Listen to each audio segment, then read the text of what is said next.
Because don't we all have an annoying friend or family member, you know, that person in our life that's so into something and they're always trying to force it on you, you know, that person? Like, I have this one friend, and she's always like, you should eat this, and you shouldn't eat that, because she's a vegan. Then I have this other friend, and he's always trying to force his beliefs on me, because he's born again. Then I have this other friend, he's really into this thing, and he's always trying to shove it down my throat. It's his penis. It's annoying, it's annoying. I'm a writer, I know dialogue. That's a fountain of conversation, man. That's a geyser. Interesting. Interesting. Yes, provocative. Welcome to Booked on Rock, the podcast for those about to read and rock. Subscribe and give the podcast a 5-star review wherever you listen. The website bookedonrock.com. I'm Eric Senich. Happy Thanksgiving weekend. It's another edition of The Dialogue, a chill and chat with authors, fellow podcasters, listeners, and more, including comedians. Our guest this episode is Claudia Stavola. Claudia is a stand-up comedian, writer for Madhouse Magazine, and the weekday morning host for Monsters of Rock on Dash Radio. She's just released a book titled 100 Things to Hate Before You Die. Claudia is on the podcast to talk about the book, her favorite books on rock, her love of rock and roll, the Rock and Roll Hall of Lame, Van Halen, AC/DC, and the Confessions of Rob Halford. Hear the music we talk about in this episode on the show notes page. Claudia, welcome to the podcast. Thanks for having me. It's great to see you again. Yeah, we were co-guests, right? That's right. We yeah. were actually sort of opponents, but I didn't feel like we were. I felt like we were fighting the same battle. Yeah, and I love the podcast. The title is Ouch, You're on My Hair. That's the name of the podcast. Yeah, and we were talking, long hair. We were talking all about Van Halen. So thanks to those guys, because that's how we hooked this up. And you were telling me how you had a book that was coming out in November. So this is it. You've got a book out now, which we're going to get to, but you're also a comedian. You're a disc jockey. Yeah. So you got a lot of stuff going on. But let's talk about, because you do talk about in your book that you grew up so shy that you had no choice but to observe others from the sidelines. So yes. How does this shy kid end up becoming a stand-up comic? Because I could never do what you do. Yeah, I don't even know how I do it sometimes, because I think I feel more comfortable. I'm jumping ahead, I guess, in a way with the answer, but I almost feel more comfortable being judged by strangers than by people close to me. But the way that it's happened was because I was so shy and I was around these very dramatic, chaotic adults, I would kind of sit back and just watch everything because I was scared. First of all, it was scary. But I realized, I don't know how I put it together, but I could kind of use humor within my family to calm things down or to get people to not be so asshole-ish. Yeah. So I was like, oh, is this how it works? Okay. So I was the jokester. It didn't come until years later that I always loved comedy, but I didn't think about it until I was really hating every job that I ever had. And I'm like, why the fuck can I say that? Sure. Why the fuck am I doing this? So then I just sort of progressed from there, going to open mics and giving it a shot and feeling like, oh, this is what I'm meant to be doing. This feels a lot more comfortable. The small world thing is you were right down the road from me at one point here in Southington, Connecticut. I saw on your website some of your previous gigs. I think this is like a few years ago, because you're from the New York area, New Jersey area. Yeah. So Northeast, tri-state, all that. But so you're probably looking at some past dates on my website, because I haven't performed. So right before COVID, I got sick. I had an artery in my neck that dissected like spontaneously and caused a blood clot. So that was like October of 2019. And then I was recovering from that, didn't perform all through COVID. I haven't been back on stage yet. So, because then I got cancer.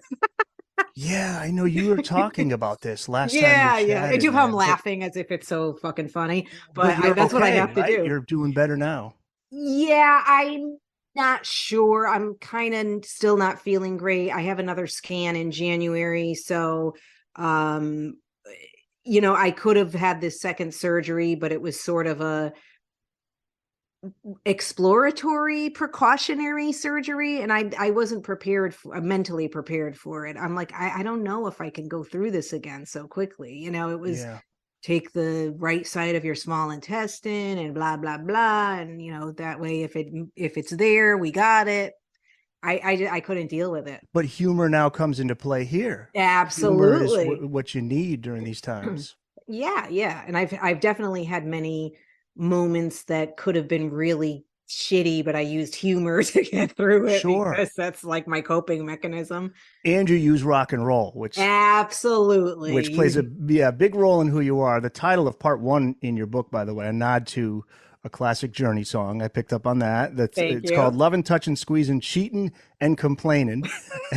and you devote an entire chapter to Eddie Van Halen, his passing. Absolutely, yes. You also have a popular morning show on Monsters of Rock Radio, radio.com, which is really cool, by the way. Yeah, all the stations that are on there you can listen to, and you're on in the mornings. And how has rock and roll influenced you as a stand-up? I'm guessing it helps to form you as a comic in terms of attitude. And I feel like it does, because like I said earlier, being so shy, the one thing that always I felt comfortable to me was rock music, and then eventually punk rock and hard rock and heavy metal. I always loved Motown, R&B and all that, because I grew up with that with my mom. But the music that I discovered on my own was rock and roll. And AC/DC and Van Halen, probably when I was around 10 years old, were my first real introduction to like the heavier stuff. And from that point on, I was just like blown away. Let's stay on the topic of rock and roll and the Rock and Roll Hall of Fame, because you are a huge fan from reading. Oh my God. It's so funny you said that, because yes, I have that rant in my book about it. Love it. But I just watched most of the recent one, and I was like, this is actually good. Like, I was enjoying it. And I mean, most of the time I enjoy a lot of it anyway, but I do get annoyed that they call it Rock and Roll Hall of Fame instead of just calling it the Music Hall of Fame, because it's great to honor all genres except country. What? But, Dolly Parton. I love Dolly Parton. That's the thing. You feel like you have to explain yourself. It's not that. It's just that, like you say, that's not what we see rock and roll as. It's confusing. Confusing. I can see that how people say rap is like rock and roll in the attitude, in the defiance, or the sound of a generation. Yes. I get that. It's just that we're used to the guitars, the guitar, bass, drums, singer. Yeah, the heavy drums. Throwing a piano or synthesizer. That's cool. Yeah. But the other thing is the politics. Like, I just heard Lou Gramm of Foreigner talk about politics are keeping Foreigner out of the Rock and Roll Hall of Fame, and bands like Styx, Kansas will never get in. Someone like Warren Zevon is not in. He's got the respect of not just fans, but musicians. Oh my God, his peers. Do you know why he's not in? No. The story is that Jan Wenner of Rolling Stone was offended by Warren one night back in, I think, the late 70s, early 80s. He was at a Springsteen concert, and Warren Zevon was really deep into his alcoholism and was just belligerent. And whatever he said to Jan Wenner, don't know, but from that point on, Jan Wenner's like, fuck him. He's not going to be in my magazine. I'm not going to talk about it. So that's why he's like. But see, to me, that is so childish and not what it's supposed to be about. It's like, well, if you're going to pick and choose based on things like that, then why do we have child molesters in the Rock and Roll Hall of Fame? So child molesters are okay, but somebody who made an offhanded remark to you when they were drunk is suddenly erased from rock history. That's not cool. Unjournalistic, in my opinion. You gotta detach yourself from that person. Well, and it's a click. Right. Because I was thinking about it when I like I said, I just watched it, and I'm watching Judas Priest and like basically having an orgasm over it, and wishing I was a gay man just so I could try to seduce Rob, because he's so fucking cool. We're gonna talk about his book. But I was thinking, like, it's really a shame that they had to wait this long when they're at the latter part of their Yeah. career. Glenn's been ill for a while. It was amazing to see him up there, but and then some of these artists that they induct, like they're dead or they're almost dead, or Yeah. it's like it's so insulting, really. It's sort of like a power trip, I think, on that end of the whoever decides who's actually going to be inducted. I'm just thinking, was KK Downing there? Because he's not getting along with the band. He was Oh there? yeah, he was there. Cool. He That's was cool. there. Yeah, yeah. And there was even a little part where it wasn't Living After Midnight, it was Breaking the Law, and Rob goes over to him while he's playing, and he, doing that cheesy thing that Yeah. rockers do when they look at each other. I love it. I love it. I did a quick phone interview with him when Judas Priest was coming to Poughkeepsie, New York, and this would have been early 2000s. Oh, He nice. was the nicest guy. I'm a nobody doing nights, and he's like, that was a wonderful interview. Like after we were done, I was like, oh, yeah. thanks, dude. He's I like, got "You the ask- vibe you from ask his great book. questions. I could tell that you're a fan of the band." That's so Yeah. cool, because I got that vibe reading his book, and Which is KK's weird that they don't get along. It's weird. That I they had a know, I phone don't line. understand it. But then when I read Rob's book, and I know I'm jumping ahead once again, as I often do, but I didn't feel like there was really any animosity. Like I didn't feel like he badmouthed KK. Maybe it's just my way of interpreting things, Just but creative differences, I think. yeah, where they I wanted think to it was go. more with KK and Glenn, but I don't know. I'm not Well, that in the know. I still have it on recording somewhere. I got him to do one of those. This is KK Downing, and you're listening to Eric Senich. Ah. He was like, "How do I pronounce it again?" That's so cool. I know. Yeah, I know. I wasn't sure if it was a hard CH, like a k sound, or Yeah, well, we a get ch. that out. Yeah, Senich. Yeah, yeah. So I'm going to run through some bands and artists not in the Rock Hall. So you tell me if they should be in. Ooh, okay. All right. Bad Company. Yes. Hell yeah. Oh, sorry, I'm yelling. I guess I'm so. This is the part of my childhood where now the drama comes out. Isn't it great? Okay. Yeah. Steve Winwood. I do believe he should. Yes. He's in with. Yeah. Traffic. Traffic. No, not Traffic. No, I think he is with Traffic and maybe also Blind Faith. I can't recall. Yeah. But he is in there with a band. The B-52s. I don't have anything against them, but I don't know enough about them to have a valid opinion. Yep. Well, I guess we should also say that they take into consideration, it really isn't so much did they have hit singles, it's how influential were they. Yeah, and that's what I was wondering, because I don't know what their influence is. I imagine it's probably fairly huge in that genre, and I do like alternative Yep. and new wave, and I love that, but I don't know enough to have a fair say. What do you say on them? I would say yes. I would say yes, because they are, when you hear interviews and read interviews with a lot of these artists, they'll talk about the B-52s, or they will cite a B-52 song like Rock Lobster and how it influenced them. So I would put them in there. Okay, yeah. Winwood, Steve Winwood, I think I would put in there too. He had a huge run in the 80s, and I think so. Now here's one I wouldn't. Mott the Hoople. Not that I'm not a fan. I just don't. I think the biggest and that's claim like to fame is a David Bowie song.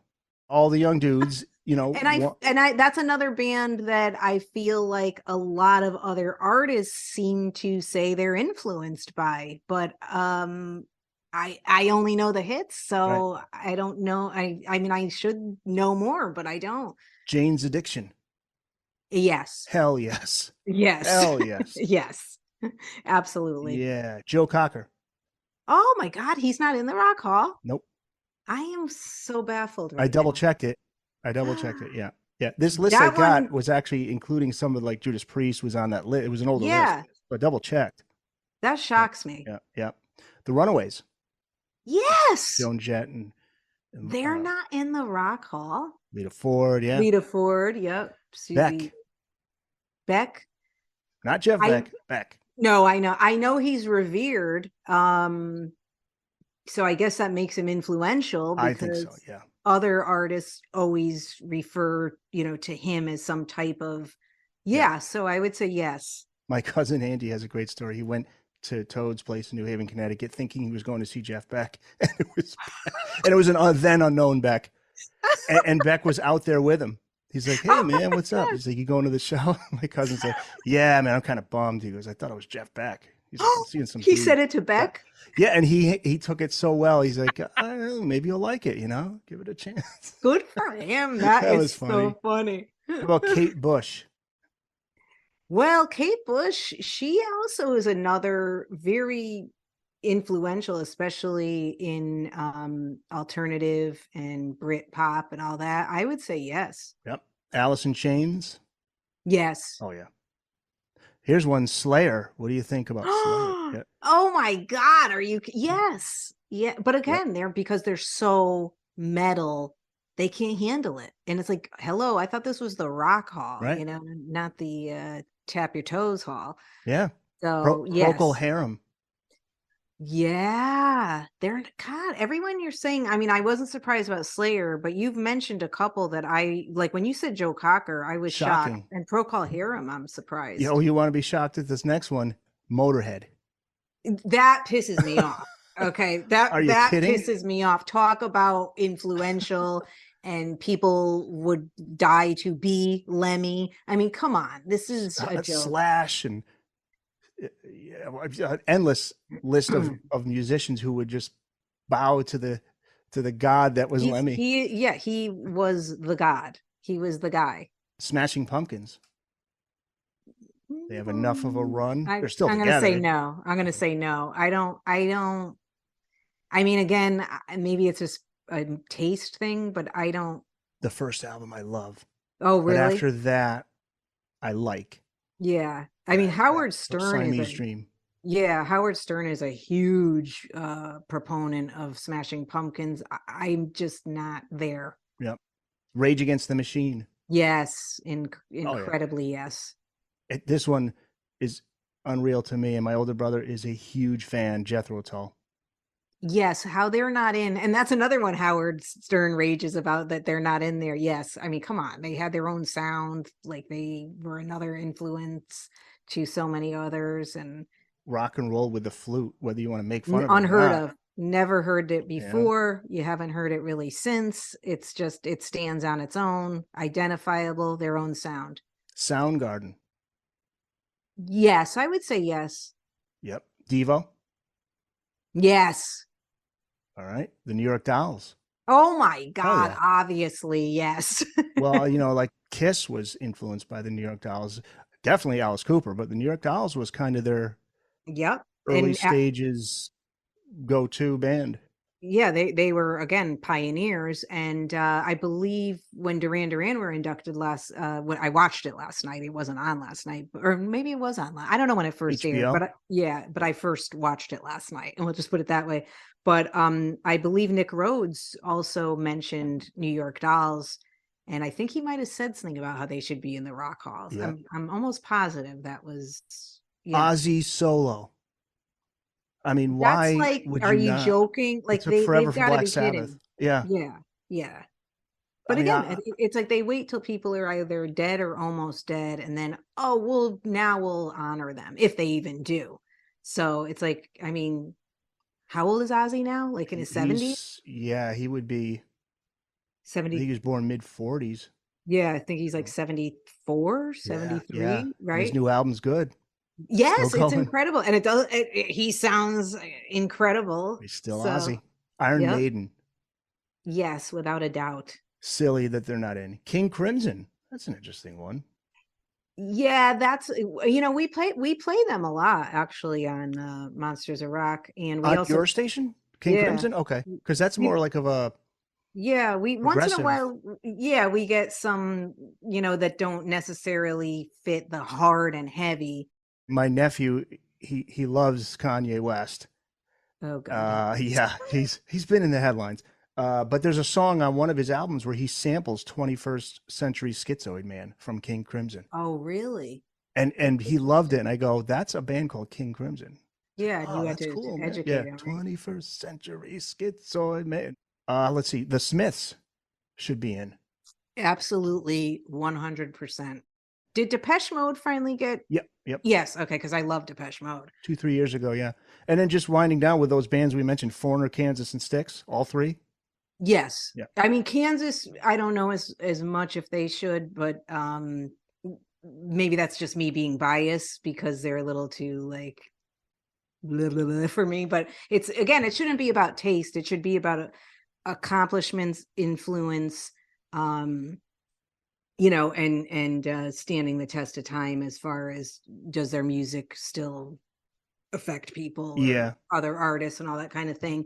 So I don't know where Kansas stands on that end as far as what other artists think. Like, are they going Right. back to Kansas, like trying to replicate a sound, or have they picked things up from Kansas? You know what I mean? Right. But I feel like, yes, Styx and who was the other Foreigner? Styx, Foreigner, and Kansas. And I'm going to add another one. I just didn't even think of Mhm. it. I didn't initially put on my list. Toto.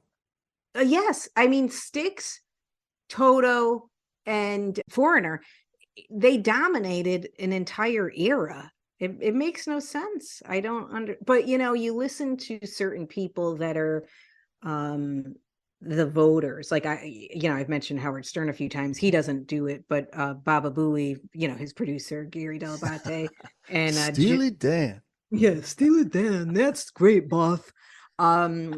The other guy, John Hine. Now they're allowed to vote. So Howard talks to them like, okay, so who's on the ballot this year? Who are you voting for? And when like they bring up Judas Priest, Gary's like, I just don't like that music. I don't get it. Well, you don't have to get it. You're missing the whole You're not point, you getting dumb idiot. it. You dumb dummy. One band in the Rock Hall, deservedly so, is Van Halen, and you're a huge fan. Absolutely. And you devote a whole chapter to Eddie in your book, and you named your publishing after a Van Halen song, Unchained Yes. Press, which I love. Thank you. Yeah, you tell the story in detail in the book, but can you talk about when you became a fan of the band? And by the way, we got to get the title of the book out there. 100 Things to Hate Before You Die. Right. Out this week, all right? Yeah, but you have a chapter on Eddie VH. Oh my God, I'll probably cry right now talking about it, Yeah. just feeling it. What's so weird? The day that he died, so before it came out, so I do satirical articles for Madhouse Magazine, and it's a rock and roll satire magazine. And sometimes for my stories, I would make videos. So I had just made a video. I did a story about Eddie Van Halen and Alex, and they got a new lead singer. And I said it was this chick, Darcy from 90 Day Fiance. So people who watch that show know, of course, it was a goof. I had put the video out. I had just posted it. And then I heard that Eddie passed. I immediately took it down because I didn't want people to think I was doing that in response. And I was like, oh my God, like timing. Bad timing. Yeah. Yeah. But because when I was little, like we talked about earlier, shy and blah, blah, blah. And I somehow discovered Van Halen. I can't remember, it was when I saw the Women and Children first album in the bin, because that's how I found Dirty Deeds Done Dirt Cheap. That was my first AC/DC album. I just saw the album years old, and I was like, this looks cool, and I grabbed it. And same thing with Van Halen. But from that point on, that was like a part of my life. Listening to Van Halen is like oxygen for me. I can't imagine having a week go by where I haven't listened to a bunch of Van Halen. And when he, I knew he had been sick. I knew it was kind of not really out there about what his health was like at that point. I didn't know if, because I had heard he had gone to Germany for some special treatment. And so it wasn't really on my radar, and I just lost it. I was like sobbing. Part of your youth. Yes. It's gone. It was like, oh my God, like you feel like this person because they spoke to you so much through their music. And it was like, it was so bad. Like my aunt was checking on me, Claude, are you okay? Like as if I knew, you know what I mean? But because I was so sad. I don't know. It just really impacted me. There are times where certain celebrities, musicians, whatever, die, and I'll feel sad and I might shed a tear. But this one hit me much differently than any other I had experienced. And I just wasn't really expecting to get that emotional. But even now, like talking to you, I feel like a little choked up.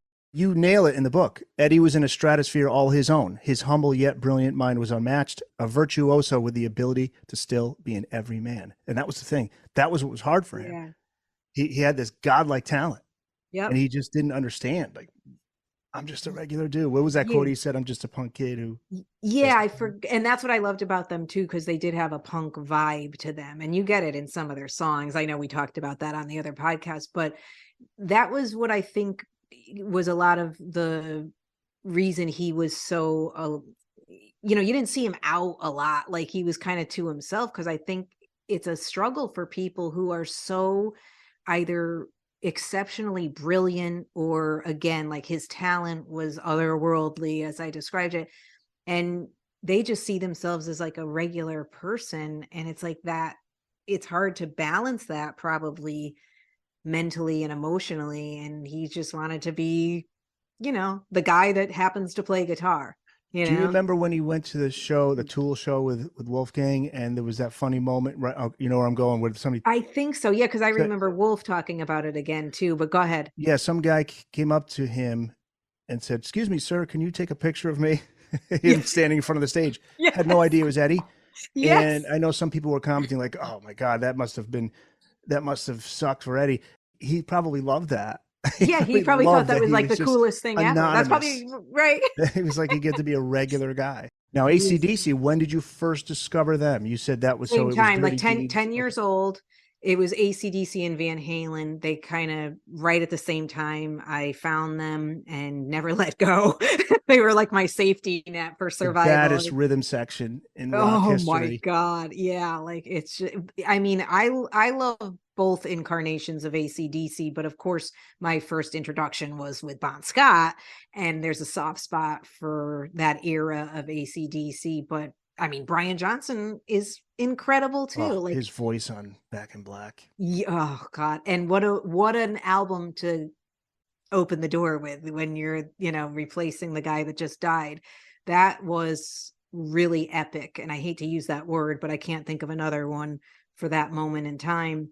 And he just, I don't know, he took them to a different place, but they still have their own sound, just like they did before he was in the band. But it's just a different sound. Angus and Malcolm. Yeah. Yep. The driving force. The driving force. Yep. The two little fellas. I know. They're just these little guys. Yeah. And Malcolm is just crazy that he's not only gone, but it was dementia. I know that it's so sad when you think about that, because it's like you hear it and you read it, but it's like, can you imagine witnessing it as a loved one? And from what he was to probably how he ended up. That's it was Jesse Fink, who wrote a great book on Bon Scott. I had him on, and he said that he did see Malcolm one night, and he was in rough shape. Somebody was helping him get around. Like he had his arm around that person's arm just so he didn't fall. And he was like, I was thinking of going up to say something, but he's like, no, I'm not going to do it. That's so sad. He wanted to go up to him and just say thank you for all the music and everything, but he's just like, I wasn't going to go there. That was like a year or two before he passed. Oh, wow. So he was nearing the end. Oh my God, that's so awful. Yeah, let's talk standout books on rock. Ooh. That you've read that you recommend, because we've already talked about this a little back and forth through emails, but you really like Rob Halford's book Confess. Yeah, I read it like over a year ago, but I'm going to read it again. But before we get to that, because I'm going to read some excerpts from it, what's this book now by Nick Calmer, the lead singer of an English punk rock band? Oh my God, it's so good. I know we're not on camera for the audience, but at the cover. Yeah, I've seen that online. Now, what's the book about? Who is Nick Calmer? Okay, so Nick Calmer and the Anti-Nowhere League. Okay, he's better known as Animal, which is his name in the band Anti-Nowhere League, and they were a punk band. Well, he still does stuff, but it's like I think he's the only remaining original member. The thing that I loved about this book is, when you read rock bios and all that, and yes, it's sex, drugs, and rock and roll, but sometimes I feel like some of it is these artists that are trying to live up to an image like, oh, we're supposed to be sex, drugs, and rock and roll, so let's think of the craziest thing we can do.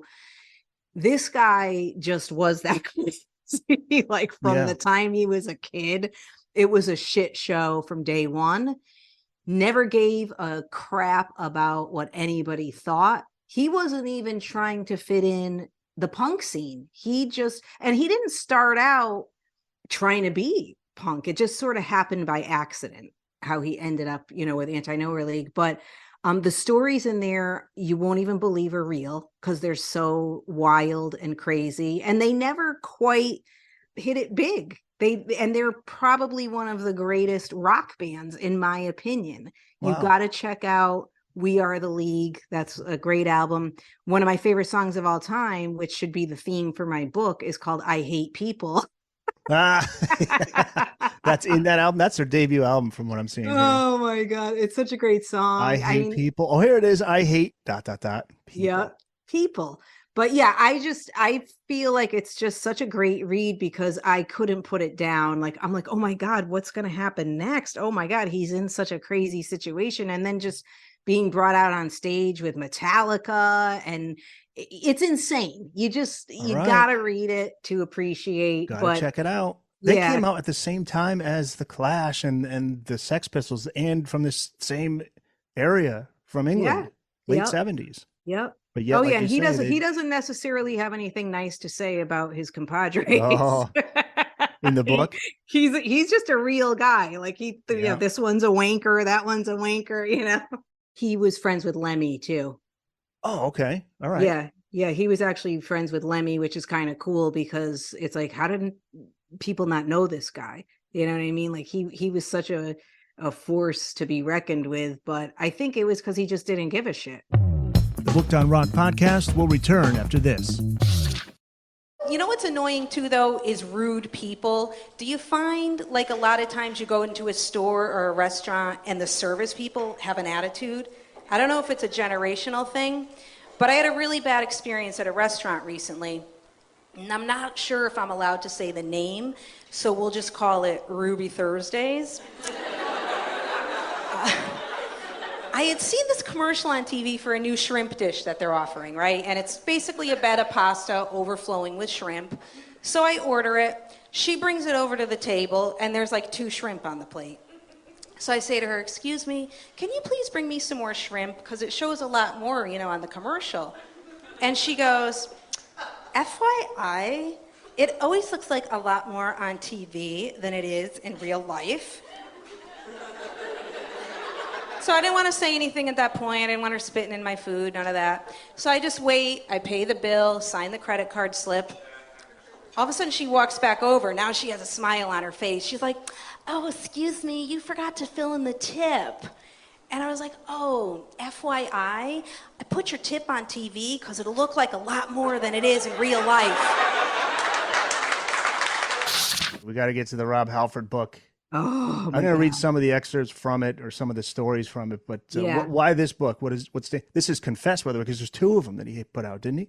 I know, yeah, and I'm hoping that I get biblical for Christmas. Right. I've hinted around a few places, so hopefully somebody will get it for me. I mean, I could get it for myself, but for some reason it seems more exciting opening it as a gift. Get a few copies in the mail from some listeners. Yeah, exactly. Yep. I love the book because, yes, obviously Rob's honesty, but I think what just gave it that extra something was his sense of humor. And similar to me, he's sort of self-deprecating, which I relate to. So I enjoyed how he would have these, stories, and then all of a sudden there'd be like a little, funny nugget or cheeky side comment. Yeah, cheeky, very cheeky monkey. And I use parentheses a lot for my like little extra thoughts when I'm, writing and making a little snotty comment and, I see it here in the book. Yeah, and he does that a lot. Like his is more like an asterisk type of thing, but I love his style. I also felt for him and enjoyed the honesty about, struggling with his identity when, you're in this like hard heavy metal band. I cannot imagine how that must have been. Yeah, and like you're trying to like hook up, but it's not easy when you're gay and you're, because usually after a show, when you're a rocker, all the girls come backstage and you can bang. And it's like he has to figure out how he could go off and do his own thing and get his action, you know? Did he say in the book that the other guys in the band knew? Or did he keep it from them too? I can't remember at what point they knew, but they didn't care. I mean, you know, Brits are different. I mean, I in my opinion, I think Brits are way more open about, like, they're a little less judgmental, but that's because, I don't know, I just think a lot of them they're more artistic, you know what I mean? I'm, you know, specifically more in the music industry. Just wasn't a big deal to them. Yeah. Yeah. Didn't seem like they cared. They seemed like they were fine with it, you know? There are some great stories. He once handcuffed himself to Andy Warhol. That's one. Live for that. At a record industry party at New York's Mud Club in the late 70s, Halford noticed a small older guy with peroxide white hair taking photos of him. He quickly recognized Warhol and said hello. Small talk went nowhere. Warhol just said, "Oh, really?" to everything Halford said. So the singer removed the handcuffs he had hanging from his studded belt. He attached one to Warhol and one to him and told the artist he had lost the key. "Oh, really?" Warhol said. He laughed, undid the cuffs, and they went to Studio 54, where Warhol disappeared in the throngs.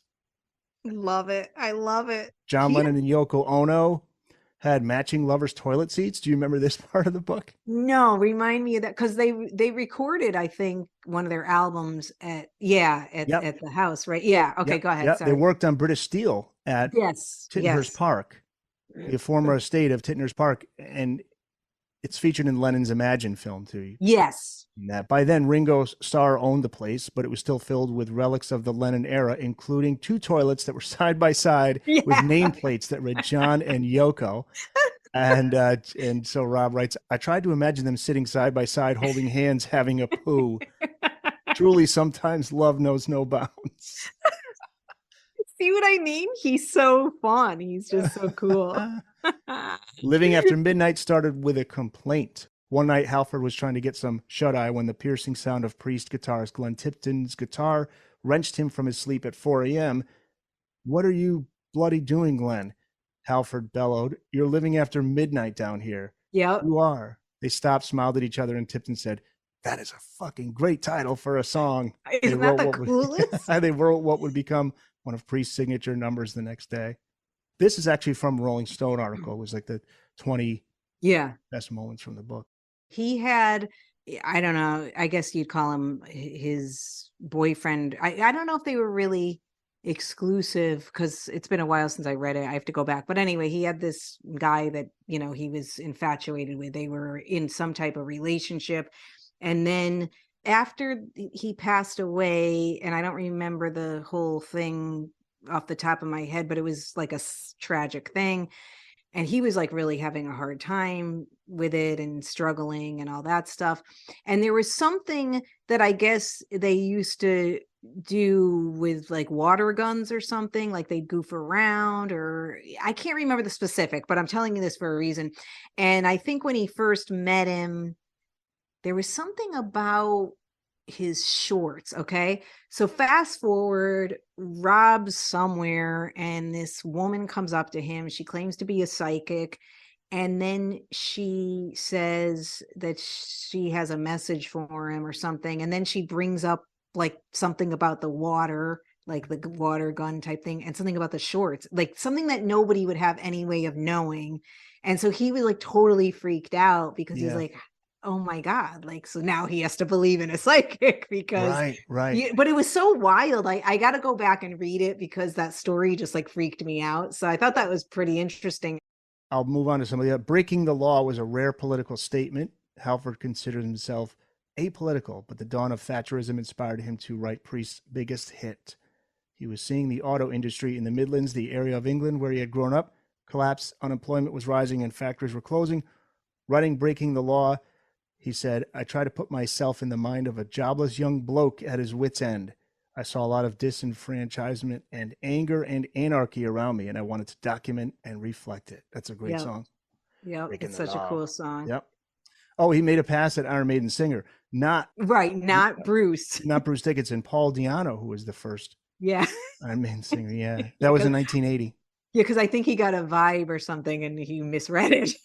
He says he got drunk with Paul Di'Anno.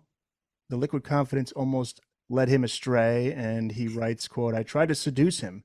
We went to my room to carry on drinking, but I was too pissed to try anything, and he was too pissed to even know what I wanted to try. I think that was definitely for the best." Oh, this is the wild one, the Johnny Depp connection. Do you remember reading this in the book? No, refresh my memory. Okay, this is wild.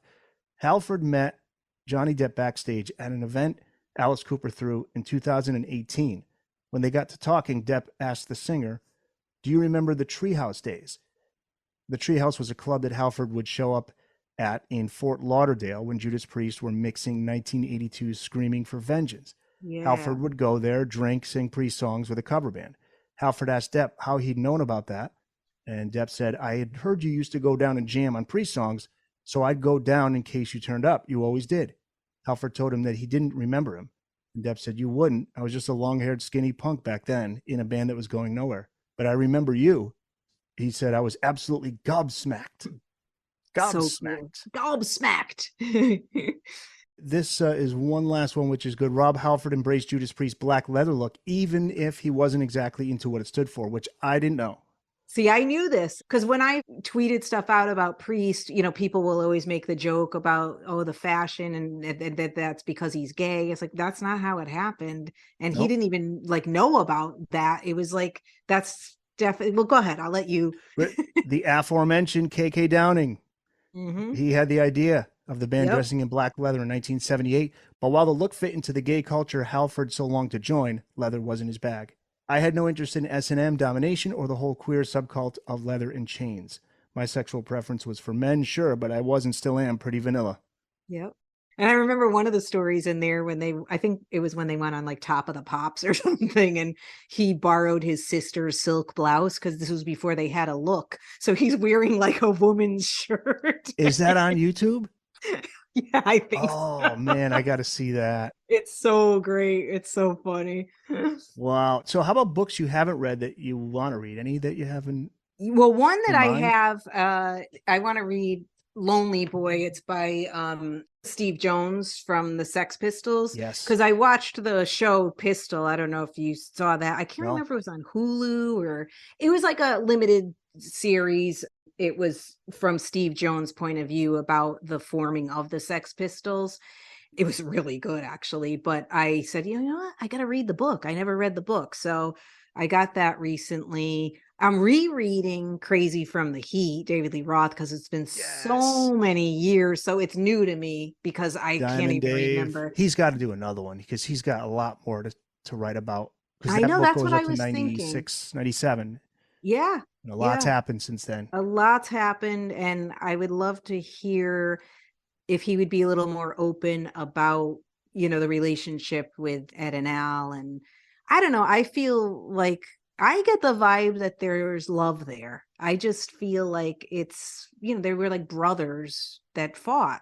But It's an interesting dynamic there. Chemistry, love, hate, whatever it is. Yeah. yeah, Well, him and Alex are supposedly buds. Like that's what I they're supposed to thought talk to him all the and time. heard.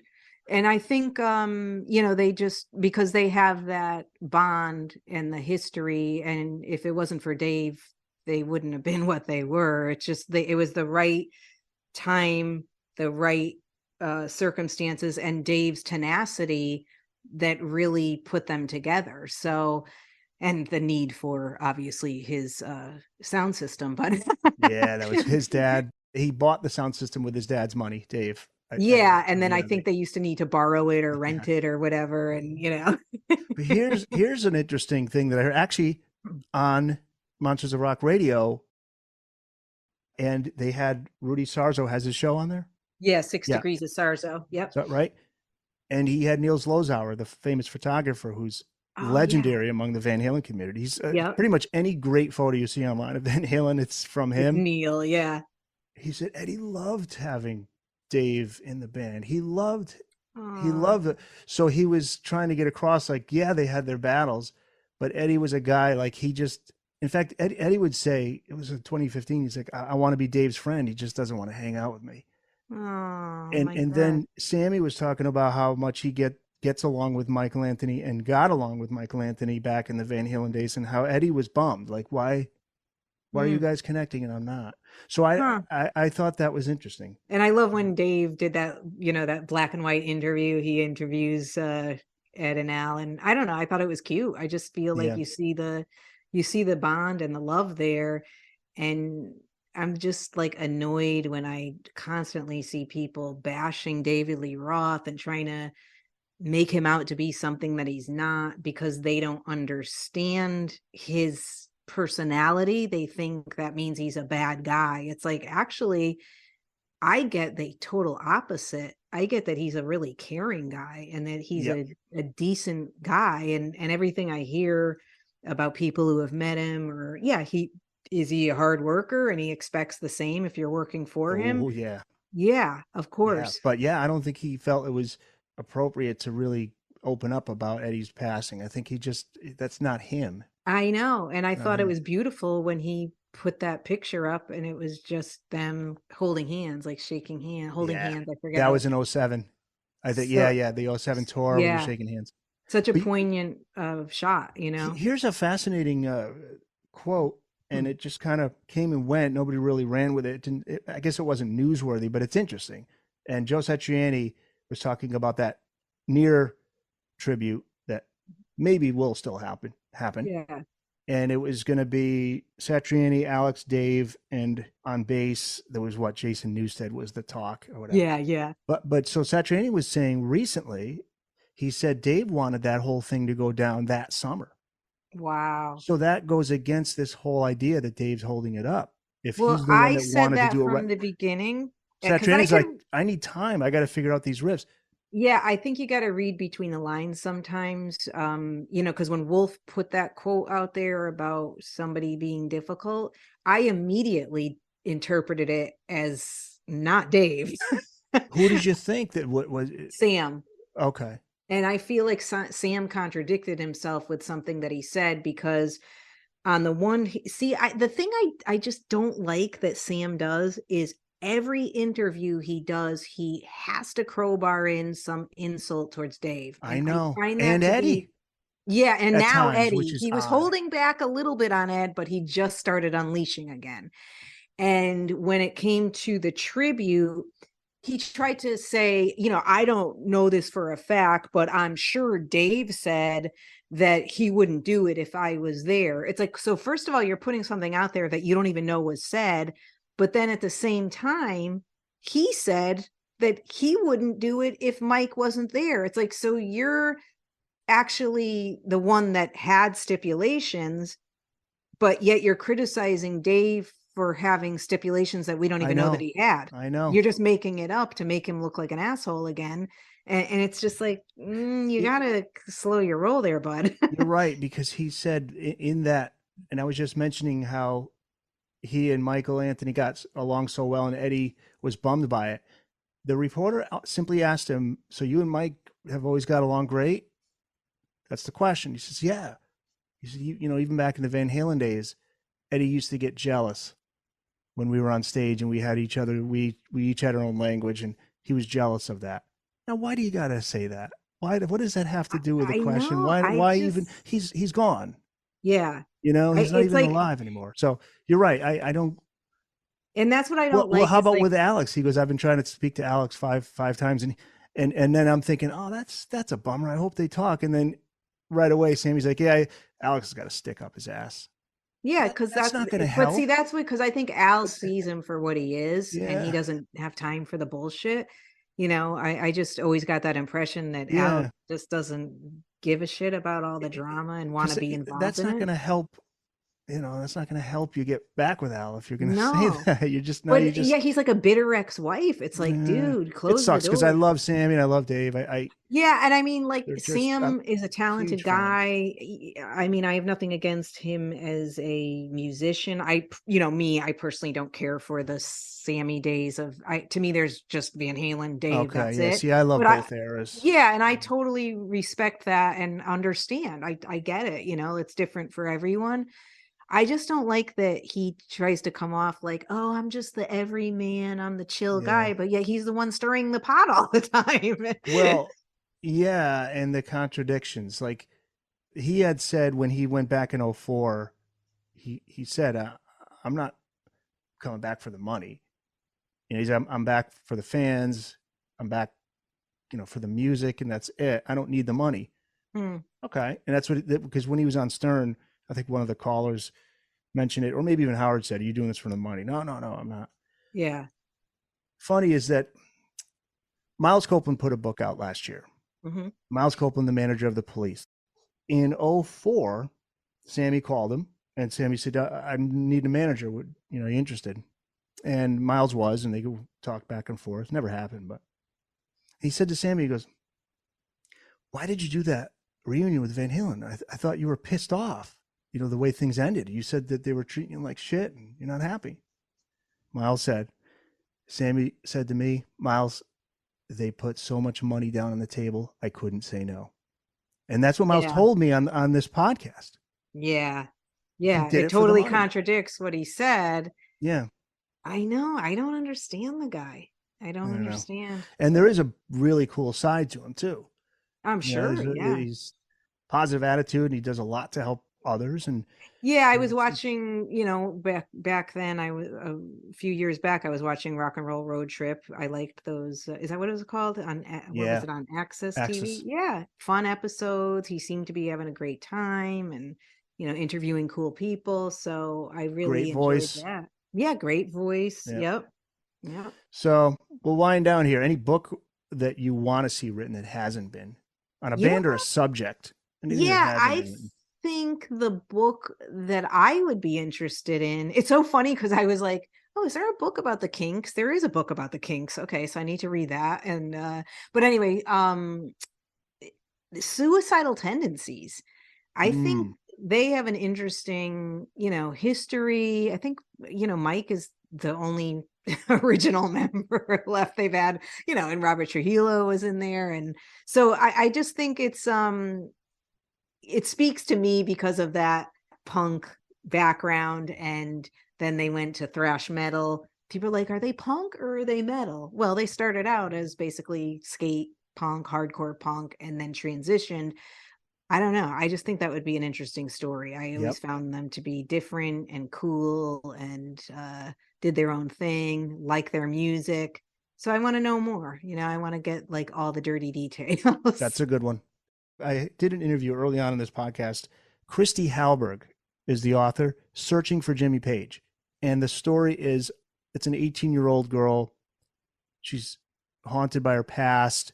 She finds out when her great grandfather's dying that he's telling her something, that there's more to your backstory than you realize. All right. And it turns out that her mother was like a hippie rock and roller who had an affair with Jimmy Page. Get out. So she goes on this search to England to find Jimmy. And I thought, wow, that's cool. You could do that with so many bands and artists. Like just create a story. But I think that would be cool. Yeah, I think that would be really cool. Like I don't maybe know. You're David Lee Roth's daughter. Oh my God. I would love to be a sister. I don't know. That would probably be cooler, But and it's funny because like I was always obsessed with Van Halen, but I never was like sexually attracted to anyone in the band. Okay. Isn't that never weird? Thought Dave was like, No, I like would, I mean, he had a great body and all that, but he didn't like make my socks go up and down, as they say. And I see why chicks loved him, but I wasn't in it for that. It was just like the voice and the music and the moves and the swag. So why the hell didn't I have a crush? I don't know. But Daryl Hall, he had sex with a groupie, whatever. And all these years later, the son surfaces. He didn't have a relationship with the woman. It was just a typical one night stand, on the road type of thing. So the guy surfaces all these years later. And I guess from what I understand, Daryl wasn't interested in necessarily having this relationship because he didn't know he had the kid, but he tried and the kid wanted to break into music. So I think Daryl had him on tour and, he said, you got to work your way up type of thing. Like you got to learn the ropes. So he had him like, I don't know, let's say he was working the merch table or something. I don't remember. And I guess the son got pissed and, he felt like he should have done more for him. And I guess there's animosity. They didn't last very long trying to build a relationship, but I find that interesting, and I'd Yeah. love to see if that kid ever wrote a book. Yes. But, how much does he know? Like, he only knows what he knows. We don't know what really happened with the mom and Daryl. Like, was there more information that's not part of his story that, maybe the mother only told him so much? I'd love to know more about that. So many books yet to be written. So let's Yeah. promote your book here. Let's get the word out. 100 Things Yeah. to Hate Before You Die. It is out this week. Where can people find it? All the usual places, or they go to your website? Yeah, you could go to Amazon and look for 100 Things to Hate Before You Die, or you could just go to my website, claudiacomedy.com. It'll have a link and take you right to Amazon, and it'll be available elsewhere, online, Barnes and Noble and wherever, I don't know, wherever books are sold. Yeah. And people can hear you. How can people tune in to hear you? People can tune in. So it's Monsters of Rock on Dash Radio. So if you have the Dash Radio app, you just look for the Monsters of Rock station. I'm on 8 a.m. Eastern to 9 a.m. And the website is themonstersofrock.com. If you just want to click listen now on the website, you could go that way, like you're on your computer or something. This was awesome, Claudia, man. What a discussion. We covered a lot of ground here. I know. We went in every direction, and I appreciate it. It's always fun talking to you. It's very, comfortable, natural. We just have a good flow. So I really appreciate you having me on and giving me a chance to open my big mouth. Anytime. And again, 100 Things to Hate Before You Die. Go out and get that book. Yeah, if you need laughs, it's a funny book. Don't be fooled by the word hate. Thanks. We'll talk to you soon. Okay, bye-bye.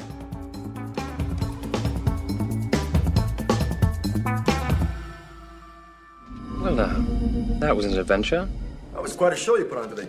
Well, let me just close this conversation by saying you are one unique individual.